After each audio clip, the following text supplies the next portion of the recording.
महाभारत काल के 5 ऐसे डिवाइन वेपन जो आज भी इस धरती पर मौजूद है। और नंबर 1 पर मौजूद अस्त्र अभी शांत अवस्था में मौजूद है, लेकिन जैसे ही कल की अवतार होगा उस दिन ये अस्त्र अपनी शक्तियों को हासिल कर अपने असली मालिक के पास वापस चला जाएगा। हमारी ये दुनिया अलग अलग मिस्ट्रीज से भरी पड़ी है।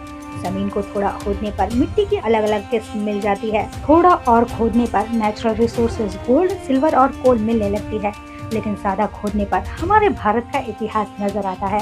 आज के इस वीडियो में हम बात करेंगे इन अस्त्र शस्त्रों की जो महाभारत काल से ही इस धरती पर मौजूद हैं, या वो अस्त्र शस्त्र जिन्हें देवताओं ने इस्तेमाल किया। वो शक्तिशाली वीर योद्धा तो अपने अपने परम धाम और अपने अपने लोकों में चले गए, लेकिन उन्होंने पृथ्वी पर छोड़ दिए अपने शक्तिशाली अस्त्र, और आज भी वो अस्त्र पृथ्वी में अलग अलग जगह पर मौजूद है। तो बिना देरी करे जानते हैं उन शक्तिशाली अस्त्रों के बारे में जो आज भी इस धरती पर मौजूद है। वीडियो में आगे बढ़ने से पहले हमारे चैनल टैग डब्बा को सब्सक्राइब जरूर कर लीजिएगा। अर्जुन का गांडीव धनुष तरकश। महाभारत के युद्ध में पांडव पुत्र अर्जुन के पास गांडीव नाम का एक धनुष था जो बहुत ही पावरफुल था, साथ ही एक ऐसा तरकश जिसमें कभी भी तीर खत्म नहीं होते थे। अब जैसा कि हम सभी जानते हैं कि महर्षि दधीचि की हड्डियों से बने 3 धनुषों में से एक था गांडीव धनुष। कहते हैं गांडीव धनुष बहुत ही अलौकिक था। वो पहले वरुण देव के पास था। वरुण देव ने उसे अग्निदेव को दिया और अखंड प्रस्थ के दौरान अग्निदेव ने इसे अर्जुन को दे दिया। अब इसे कोई भी अस्त्र शस्त्र तोड़ नहीं सकता था और ये एक साथ कई लाखों धनुषों का मुकाबला कर सकता था। साथ ही अर्जुन के अक्षय तरकश के बाण कभी भी खत्म नहीं होते थे। लेकिन अब बड़ा सवाल ये उठता है कि आखिर अर्जुन की मृत्यु के पश्चात उनका गांडीव धनुष कहाँ गया? क्या आज भी इस धरती पर वो गांडीव धनुष मौजूद है? अब ये सटीक जानकारी महाभारत के गीता प्रेस संस्करण से ली गई है। कहा जाता है कि महाभारत खत्म होने के 36 वर्षों तक युधिष्ठिर ने चक्रवर्ती सम्राट के रूप में पूरे भारतवर्ष पे राज किया। 36 वर्ष बाद जब भगवान श्री कृष्ण ने अपना देह त्याग दिया, तब उसके बाद सभी पांडवों ने निश्चय किया कि वो महाप्रस्थान करेंगे, यानी कि स्वर्ग की यात्रा शुरू करेंगे और वो स्वर्ग की तरफ बढ़ेंगे। तब उन्होंने राजा परीक्षित को पूरा राजपाल सौंप दिया और सभी महाप्रस्थान के लिए निकल गए। कहा जाता है कि महाप्रस्थान के समय केवल और केवल अर्जुन को छोड़कर बाकी सभी पांडवों ने अपने अस्त्र शस्त्र को त्याग दिया था, लेकिन अर्जुन एकमात्र ऐसे पांडव थे जिन्होंने अपने गांडीव धनुष को अपने सीने से लगा कर रखा और उसे अलग नहीं किया। जब सभी पांडव सागर के तट पर पहुँचे, तब उनके सामने स्वयं अग्नि देवता प्रकट हुए और उन्होंने अर्जुन को रोक लिया और कहा कि अब गांडीव धनुष का काम पूरा हो चुका है, ऐसे में उसे सागर में प्रवाहित करना होगा।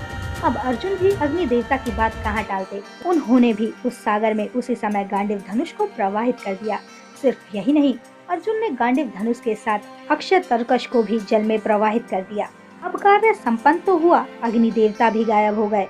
उसके बाद सभी पांडव भी आगे बढ़ गए, लेकिन गांडीव धनुष का उसके बाद कहीं पर भी उल्लेख नहीं मिला। लेकिन जैसा कि हर शास्त्रों में वर्णित है कि शक्तिशाली अस्त्र शस्त्र सदैव अपने देवताओं के पास लौट जाते हैं, तो ऐसे में ये संभव है कि गांडीव धनुष स्वयं वरुण देव के पास पहुंच गया होगा, जो उसके पहले मालिक थे। लेकिन बहुत से बुद्धिजीवी ये भी मानते हैं कि स्वर्गारोहण के समय अर्जुन ने अपने गांडीव धनुष को उत्तराखंड के चंपाल जिले में बयान अधूरा मंदिर में रखा था और वहाँ पर ये आज भी मौजूद है, लेकिन कहाँ पर कोई नहीं जानता।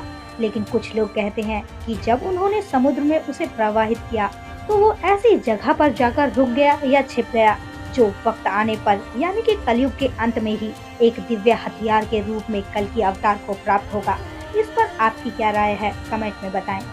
और अब बात करते हैं कर्ण के कवच और कुंडल की। सूर्यपुत्र कर्ण को जन्म से ही सूर्य देवता द्वारा आशीर्वाद के रूप में एक कवच प्राप्त हुआ, जो उनके शरीर से कुछ इस तरह से जुड़ा हुआ था कि अगर कोई भी कर्ण पर हमला करने की कोशिश करता तो वो कवच सक्रिय हो जाता था और कर्ण के प्राणों की रक्षा करता था। अब कवच के साथ साथ उनके पास थे कुंडल, जो उन्हें युवा और स्फूर्तिवान योद्धा बनाते थे। खुद वेदव्यास जी ने अपने महाभारत में कर्ण को एक युवा योद्धा के तौर पर प्रस्तुत किया है। वैसे भी कर्ण का ये कवच और कुंडल अमृत से बना हुआ था।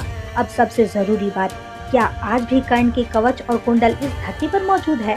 कहा जाता है कि रहस्य को कितना भी छुपाओ, वो सच बनकर सबके सामने आ ही जाता है। सब जानते हैं कि युद्ध शुरू होने से पहले देवराज इंद्र ने एक ब्राह्मण का रूप धारण किया और कर्ण से उनकी सूर्य पूजा के दौरान दान मांगने भी पहुंच गए, क्योंकि अगर वो ऐसा नहीं करते तो अर्जुन कभी भी कर्ण को परास्त नहीं कर पाते। कर्ण ने भी उन्हें हंसते हंसते अपने कवच और कुंडल दान में दे दिए। उसके बाद इंद्रदेव कवच और कुंडल लेकर अपने रथ से स्वर्ग की तरफ प्रस्थान कर रहे थे।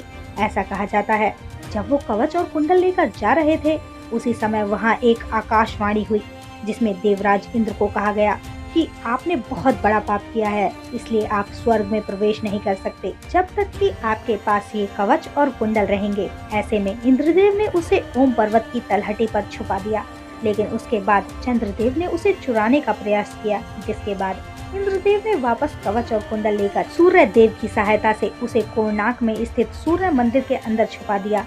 कहा जाता है कि सूर्य मंदिर की तलहटी यानी कि नीचे एक बहुत बड़ी गुफा मौजूद है जिसमें कर्ण के कवच और कुंडल आज भी सेफ हैं। और कहा यह भी जाता है कि आने वाले कलयुग के अंत में भगवान विष्णु के अवतार यानी कि कल की अवतार उस कवच और कुंडल को धारण करेंगे।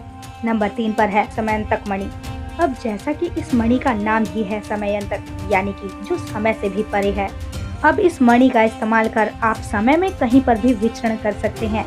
सिर्फ यही नहीं, जिसके पास भी ये मणि होती है वो इसका उपयोग विभिन्न कार्यों में कर सकता है। ये बहुत ही शक्तिशाली थी और ये भी आप कह सकते हैं कि जब ये स्वयं भगवान श्री कृष्ण के पास थी तो सोचिए ये कितनी शक्तिशाली होगी जो भगवान श्री कृष्ण ने इसे अपने पास रखा था। लेकिन इस मणि में शक्तियों के साथ साथ कई सारे श्राप भी जुड़े हुए थे। कहते हैं कि जो भी इस मणि को अपने पास रखता उसके पूरे कुल का विनाश हो जाता है और ऐसा ही कुछ भगवान श्री कृष्ण के साथ भी हुआ था। उसके बाद से ही ये मणि कहीं विलुप्त हो गई। लेकिन पुराणों में इस बात का वर्णन मिलता है कि ये मणि जब भी किसी के पास रही है वो यकीनन एक महान प्रतापी राजा बना है, लेकिन उसके अंत में उसके कुल का विनाश भी हुआ है। लेकिन बहुत से पौराणिक विद्वानों का मानना है कि समयंतक मणि वही कोहिनूर का हीरा है जो कभी भारत की शान हुआ करता था और इस समय यूनाइटेड किंगडम यानी कि यूके के एक म्यूजियम में रखा हुआ है। बहुत सी थ्योरीज ये भी कहती हैं कि शायद अंग्रेजों को उस समय पता चल गया था कि समयंतक मणि ही कोहिनूर है और वो कितनी शक्तिशाली है। शायद उसके अंदर कुछ ऊर्जा का भंडार है जो उस समय साइंटिफिक प्रूफ करके दिखाया गया हो। इस वजह से उस वक्त उन्होंने उसे अपने पास रख लिया और शायद जो दुनिया को कोहिनूर हीरा दिखाया जाता है वो नकली हो। असल में समयंतक मणि कहीं और उनकी प्रयोगशाला के अंदर दफन हो। आपका इसके बारे में क्या मानना है कमेंट में जरूर बताएं। अब बात करते हैं नंबर 2 के बारे में जो है सुदर्शन चक्र। ऋग्वेद के मुताबिक भगवान श्री कृष्ण की उंगली पर घूमता ये चक्र समय चक्र के रूप में भी परिभाषित किया जाता है, जिससे उन्होंने समय पर असुरों का संहार किया। इस सुदर्शन चक्र के बारे में भी ऐसा माना जाता है कि ये चक्र बहुत अचूक है, यहाँ तक कि अपने लक्ष्य का पीछा करता है और उसका काम तमाम करने के बाद ही वापस अपने धारणकर्ता के पास आता है।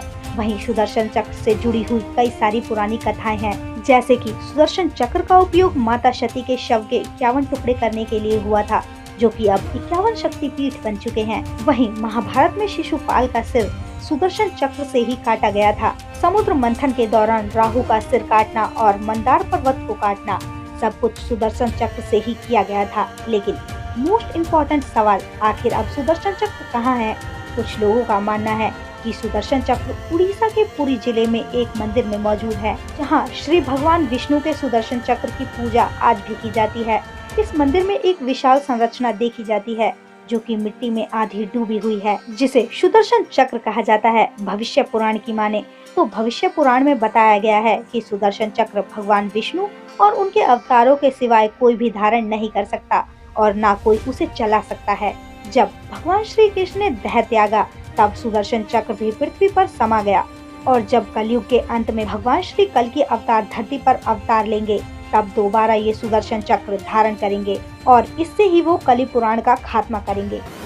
अब बात करते हैं एक ऐसे डिवाइन वेपन की जो 100% आज भी धरती पर मौजूद है और वो है परशुराम जी का फरसा।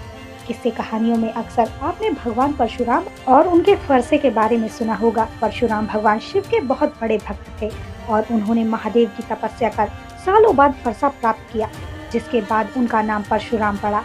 ये फरसा बहुत शक्तिशाली था जिसका इस्तेमाल परशुराम जी ने 21 बार पृथ्वी से क्षत्रियों को विहीन करने के लिए किया और आज भी ये फरसा धरती पर मौजूद है। दरअसल झारखंड की राजधानी रांची से करीब 150 किलोमीटर दूर गुमला जिले में एक पहाड़ी है जहां स्थित है टांगीनाथ धाम।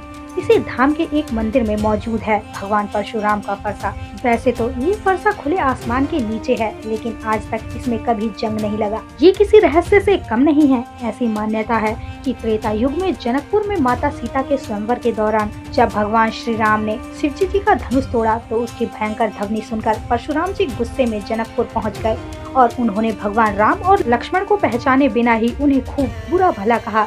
लेकिन बाद में जब उन्हें एहसास हुआ कि राम जी भगवान विष्णु के अवतार हैं, तो वो बहुत लज्जित हुए और अपने किए का प्रायश्चित करने के लिए घने जंगलों के बीच एक पहाड़ पर चले गए।